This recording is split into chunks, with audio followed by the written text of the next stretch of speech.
Assalamualaikum warahmatullahi wabarakatuh. Perkenalkan, nama saya Aan, jurusan Ekonomi Syariah, Fakultas Ekonomi dan Bisnis Islam. Saya membuat video ini untuk memenuhi tugas dari dosen pengampu saya, yaitu Bapak Baso Akib, Eskom MAK. Saya akan menjelaskan sedikit tentang paradigma filsafat ekonomi syariah sebagai suatu solusi kehidupan manusia. Ekonomi dalam Islam. Ekonomi Islam telah muncul bersamaan dengan kehadiran Islam itu sendiri. Pada umumnya, pakar ekonomi yang menafsirkan pengertian dari ekonomi Islam itu sendiri, di antaranya mengatakan bahwa ekonomi Islam adalah ilmu yang mempelajari usaha manusia untuk mengalokasikan sumber daya untuk mencapai pahala berdasarkan pada prinsip dan nilai Al-Quran dan Sunnah. Ekonomi Islam menurut Umar Chaprah,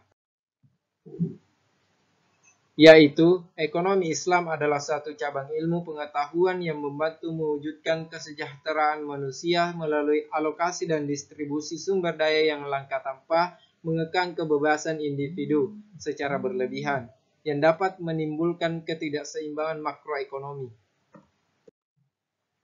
Selanjutnya, perkembangan ekonomi Islam.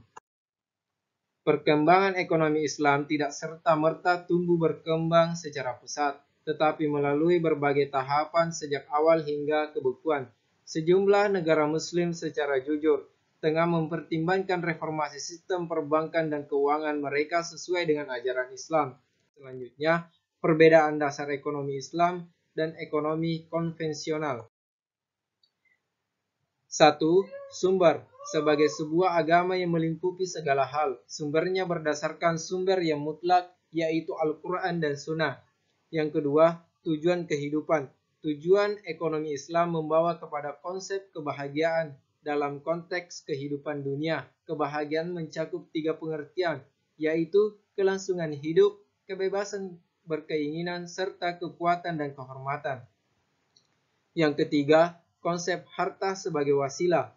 Konsep hak milik pribadi dalam Islam bersifat unik, dalam arti bahwa pemilik mutlak segala sesuatu yang dapat di bumi dan langit adalah Allah. Manusia hanya khalifah di bumi. Selanjutnya, paradigma falsafah ekonomi Islam sebagai solusi kehidupan sosial. Selanjutnya, yang pertama, keadilan. Keadilan merupakan nilai paling asasi dalam ajaran Islam. Menegakkan keadilan dan memberantas kezaliman adalah tujuan utama risalah para nabi dan rasul.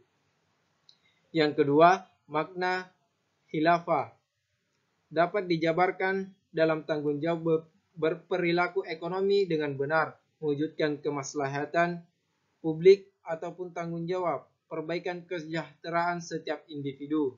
Yang ketiga, takaful.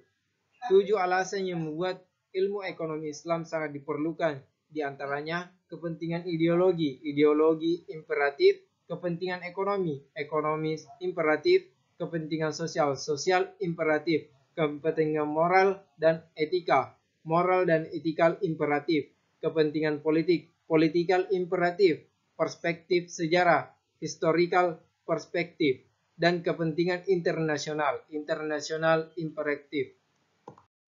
Terima kasih. Mungkin itu yang dapat saya sampaikan. Kurang lebihnya mohon dimaafkan. Wabillahi taufik wal hidayah. Wassalamualaikum warahmatullahi wabarakatuh.